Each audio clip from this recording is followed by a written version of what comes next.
Pengamat politik dari Badan Riset dan Inovasi Nasional, BRIN, Aisyah Putri Budiarti, menyoroti bahwa meski Anies Baswedan memiliki popularitas dan dukungan sosial yang kuat, hal itu saja tidak cukup untuk mendirikan partai politik, parpol, yang dapat bertahan dan berpengaruh di panggung politik Indonesia. Menurut Aisyah, mendirikan parpol di Indonesia memerlukan modal keuangan yang besar, mengingat biaya tinggi yang terkait dengan kampanye politik, perekrutan anggota, serta biaya operasional partai yang sangat signifikan. Dalam konteks politik Indonesia yang terkenal dengan biaya politik yang mahal, dukungan finansial dianggap krusial. Meskipun Anies memiliki basis massa dan popularitas, tanpa dukungan finansial yang cukup, partainya akan sulit untuk bersaing dan memiliki peran yang signifikan di tingkat nasional.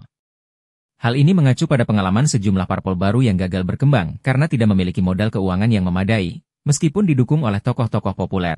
Dengan demikian, Anies perlu mengamankan sumber daya yang cukup jika ingin mendirikan partai politik yang dapat bertahan lama dan menjadi pemain utama dalam dinamika politik Indonesia.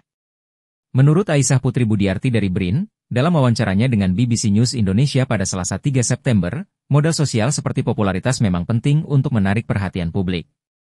Namun, modal finansial juga sangat krusial untuk menggerakkan partai politik, parpol, di Indonesia. Praktik politik yang terbukti mahal menjadikan dukungan keuangan sebagai faktor kunci dalam keberlanjutan dan efektivitas parpol.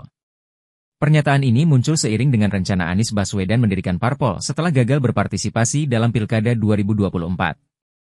Salah satu alasan Anies adalah kekecewaannya terhadap kondisi partai politik yang, menurutnya, tersandera oleh kekuasaan.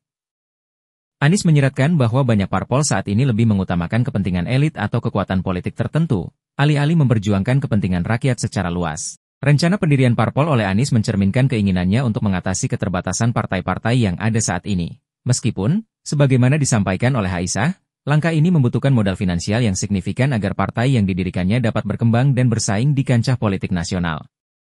Kekecewaan terhadap sistem partai politik yang kemudian mendorong seorang tokoh untuk membentuk partai baru, seperti yang diwacanakan Anies Baswedan, bukanlah fenomena baru di Indonesia. Sebelumnya, beberapa tokoh politik juga mengalami dinamika serupa ketika mereka merasa bahwa partai politik yang ada tidak lagi mewakili visi atau tujuan politik mereka.